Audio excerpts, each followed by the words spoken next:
Hello everyone, welcome back to my channel. So today's video it's gonna be in a mosque. The mosque near me here, they are holding interfaith meeting for the people who are from a different religion than the Islam to come into the mosque and experience with us the iftar. The iftar, it's like when we break the fast, it's called the iftar meal. I have cooked Moroccan pancake. I'm taking that with me to share it with everybody in there. So stay tuned and let's go. Very smart Muslims, right, who need to make up days will probably be making up days around December and January. and it's funny because Hillary, you'll like this. I was picking up my tennis racket today, and it turns out that the guy who strings my racket is the son-in-law of Rabbi Berkowitz, who is the founding rabbi of Temple Rodef Shalom, or one of the founding rabbis. And he was asking me, why does Ramadan move? And I said, well, you guys, in the Jewish calendar, you're on a lunar calendar, but you don't change the dates. We actually follow the actual lunar calendar, which loses 12 days from the solar calendar every year. So that's why Ramadan's actually shifting 12 days every year. This calendar is every 10 years it is fixed, right? They adjust it every 10 years. Yeah. Or maybe 4, but it's like a leap year. Yeah. They add a month in. Yeah. And that's why it's not always the same date, but it's about the same. Around the It same moves, time. but then you bring it back. So in Islamic calendar, we just don't. We just keep We just keep shifting. 10 days around 10 days. So then Every year. Down to a person who was unlettered, who could not read or write. And he was commanded to read. And the revelation states that, the angel Gabriel came and gave him a very strong hug. And he said, read. And he said, I can't read. And he said, read. And he said, I can't read. He said, read. I can't read. And then the verses start. Read in the name of your Lord. Who created, he created man, or created Hanging. human from a clot, from a hanging clot, so it continues. So some places you say recite rather than read. So Iqra. The word Iqra, some scholars say it is recite. Yes, recite, yes. So for those who can't read, you can recite. Yeah. Yeah. But yes, the By Quran memory, was by revealed memory, over. people memorize Quran by memory. Yeah. So there are many good reciters of Quran who were blind. Yes. So they memorize just by listening. Yeah. And there's actually a Braille Quran. There's a Braille. Braille version of this, but it was revealed over 23 years. And the reason for that is there are commands that are slowly come out. So I gave the example of fasting, right? Fasting was optional, then it became obligatory.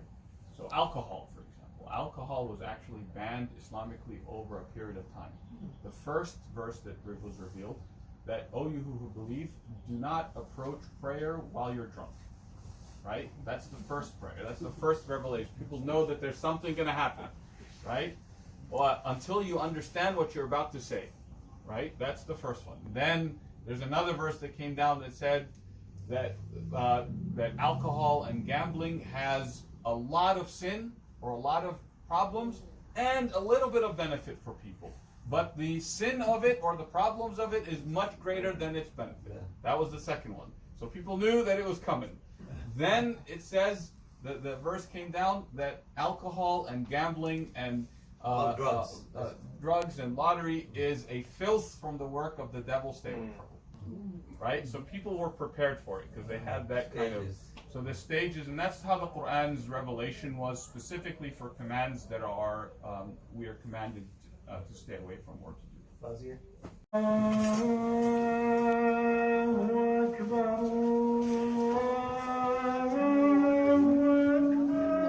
That's for your table. Thank you.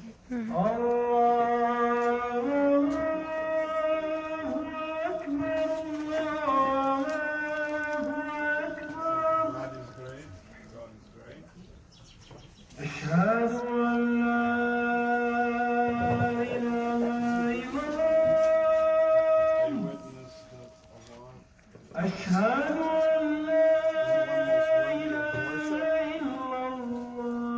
guys hear him? أشهد أن محمد رسول الله أشهد أن محمد رسول الله حي على الصلاة Come to the prayer. حي على الصلاة حي على الفلاح حي. So now we are breaking the fast after the prayer. What is it? It's ground that makes sense. You can just drink and it's probably that's rice. But then that's also the time we're preparing the food. So I'm like, thank you. Yeah, you guys are gonna start. Let me pull it.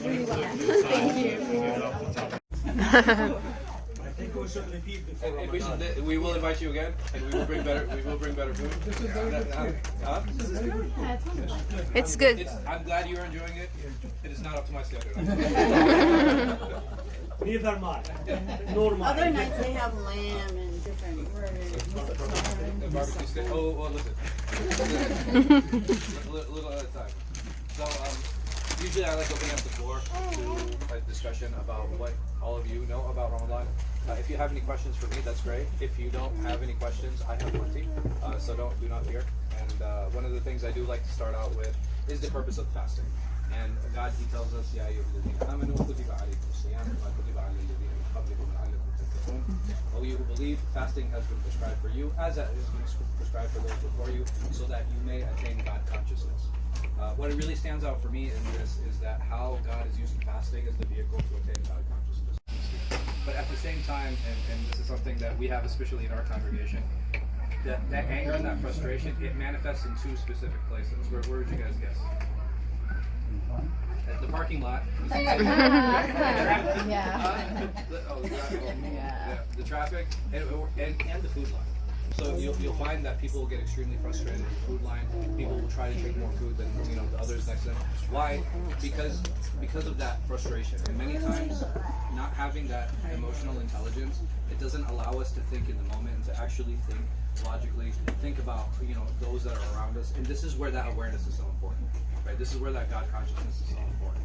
To make sure that we are thinking of others when we are taking something. If I'm taking some food, I'm making sure that I'm looking around and everybody else has got something. When I'm standing in line, making sure that I'm not getting too close to the person in front of me, because I know he can't move any faster. He's just as hungry as I am. And there are many times, we forget these small little elements, and I think it's something that is really important. But I'm going to go ahead and open up the floor to any questions that you guys have, either Ramadan related or not Ramadan related. It's fine. It's not a problem. It's not an issue.